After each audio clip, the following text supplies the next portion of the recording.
चलिए सभी को जय हिंद। तो स्वागत है आपका एक और वीडियो में। तो इससे पहले हम बिलियन का बेसिक कंसेप्ट और सांता के दो टॉपिक करा दिए। पहले टॉपिक में हमने आयतन प्रसन्नता, द्रव्यमान प्रसन्नता और द्रव्यमान आयतन प्रसन्नता करा दी है। और एक और टॉपिक हमने कराया, एक और वीडियो बनाया है जिसमें हमने आपको मोलरता के बारे में समझा दिया है। तो आज के वीडियो में हम आपको समझाने जा रहे हैं मोललता के बारे में, यानी मोलैलिटी। इसके बारे में समझाएंगे। पहले आप परिभाषा को ध्यान से सुनिए, समझिए, उसके बाद नोट कीजिए। तो पहले आपको फिगर से समझा रहे हैं। जैसे यहाँ पे देखिए, ये एक कोई बर्तन है, ठीक, बर्तन है और बर्तन में एक विलायक भरा हुआ। पहले कोई क्या है, विलायक है। और विलायक की मात्रा हम किस में है, इसमें इसकी मात्रा केजी में है। विलायक की मात्रा केजी में है, ठीक। और इसका ताप यानी टेम्परेचर, ताप हम ले रहे हैं, इसका ताप है स्थिर। स्थिर ताप है किसी विलायक का और विलायक की मात्रा है 1 केजी। और इसमें हम घोल रहे हैं विलेय पदार्थ। विलेय पदार्थ जिसकी मात्रा कम हो जाए उसको हम विलेय कहते हैं। इसकी आप परिभाषा बनाएंगे किसकी, मोललता की। इसकी परिभाषा भी हम बनाएंगे, परिभाषा करेंगे, सूत्र भी इसको स्थापित करेंगे और इसका एक न्यूमेरिकल भी करेंगे।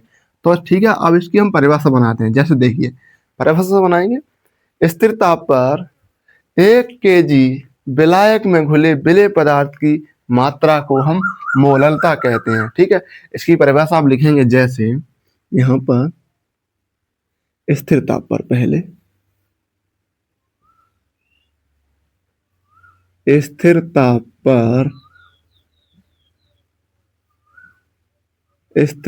पर 1 केजी विलायक में घुले 1 केजी विलायक में घुले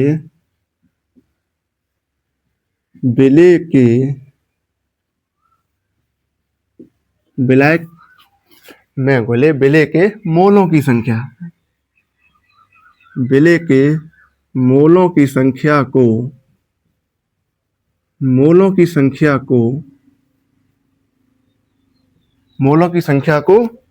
मोललता कहते हैं। ठीक है, मोलों की संख्या को मोललता कहते हैं।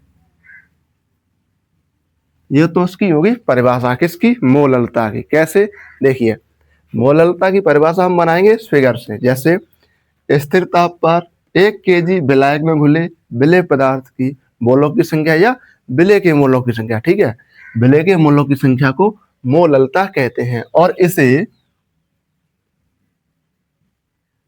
इसे एम डैश कह लें या स्मॉल एम से प्रदर्शित करते हैं,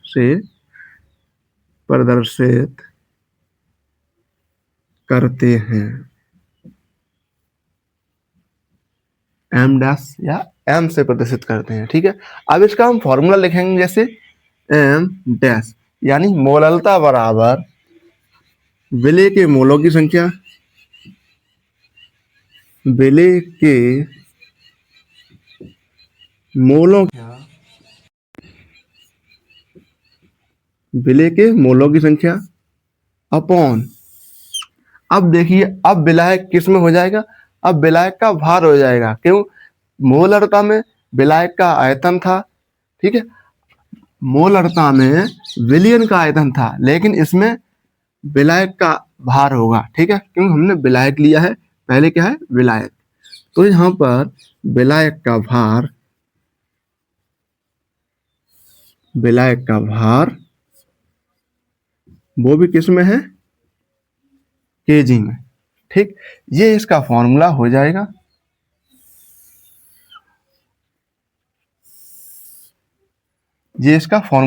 ठीक है, परिभाषा एक बार फिर समझिए। जैसे स्थिर ताप पर 1 केजी विलायक में घुले विलेय पदार्थ की या विलेय के मोलों की संख्या को मोललता कहते हैं।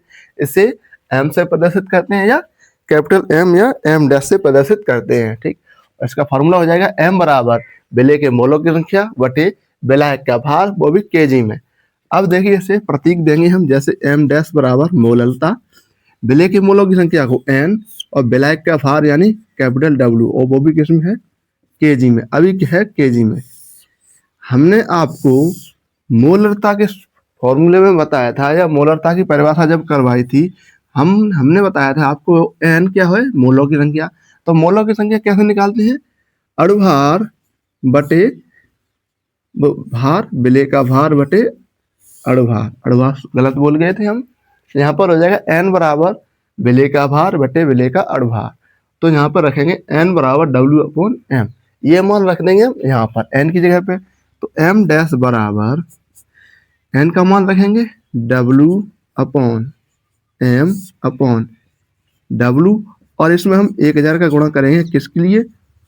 ये ग्राम में बदलने के लिए। ठीक है, अब इसका एक फाइनल फॉर्मूला हम निकालेंगे। m डैश बराबर स्मॉल w, ये 1000 ऊपर पहुंच जाएगा, अपॉन ये m नीचे आएगा, स्मॉल m इंटू ये और कैपिटल W का यहाँ मल्टीप्लाई होगा, अब ये हो जाएगा ग्राम में।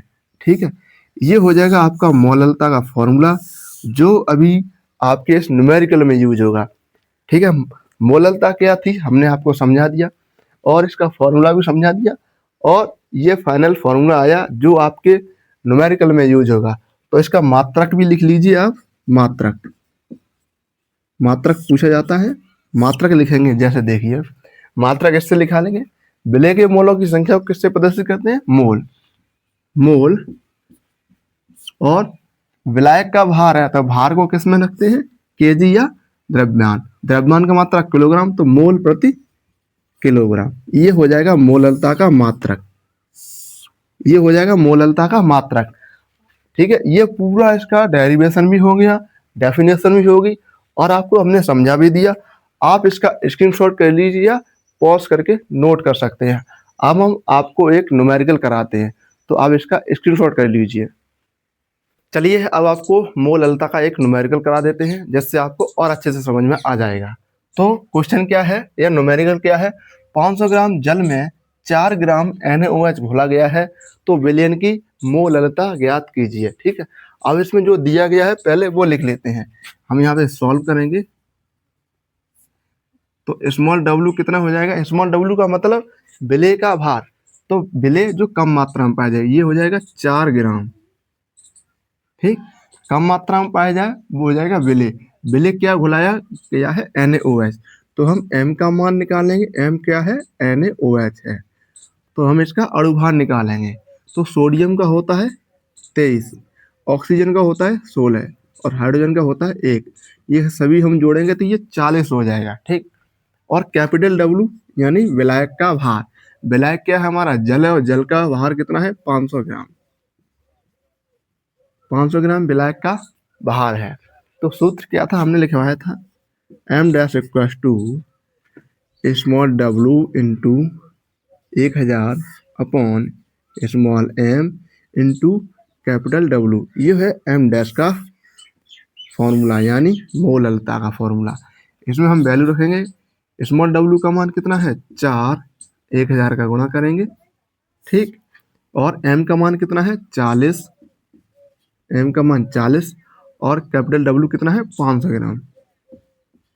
500 ग्राम है। देखिए, 1 1 1 1 1 1, तीनों जीरो कट जाएंगे, ऊपर बचेगा आपका केवल 4, और नीचे कितना हो जाएगा? 20। ठीक, 20 हो जाएगा, या आप 20 न लिखें तो 4 से 4 काट दें, तो बचेगा आपका केवल 1/5। 1/5 बचेगा। तो अब इसे हम 1 को भाग देंगे 5 से, तो 0.2। अब इसका फॉर्म जो मात्रक हमने क्या लिखवाया था? मात्रक लिखवाया था आपका मोल बटे केजी, यानी मोल प्रति किलोग्राम। ये हो जाएगा आपका एक जो न्यूमेरिकल कराया था उसका आंसर। आंसर कितना आएगा? 0.2 मोल प्रति किलोग्राम। इसको समझा रहे हैं एक बार और।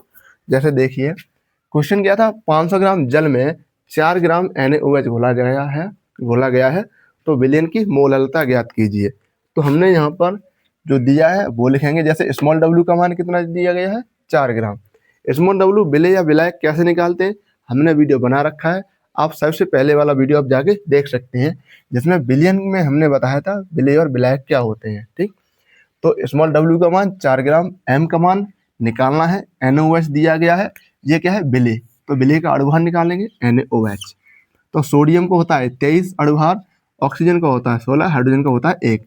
सभी मिलाएंगे तो ये हो जाएगा 40। ठीक, सभी मिलाएंगे या सभी जोड़ेंगे।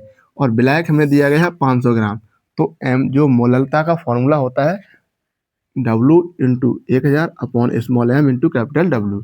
तो इसमें सभी वैल्यू को रख देंगे, सॉल्व करेंगे तो आंसर आ जाएगा हमारा 0.2 मोल प्रति किलोग्राम। ये हो जाएगा आपका मोललता टॉपिक, जो आपको हमने पूरा समझा दिया, पूरा अच्छे से नोट भी करा दिया और आपको एक न्यूमेरिकल भी करा दिया। तो उम्मीद है आपको अच्छे से समझ में आया होगा। तो मिलते हैं नेक्स्ट वीडियो में। आज की वीडियो में इतना ही रखते हैं। ठीक।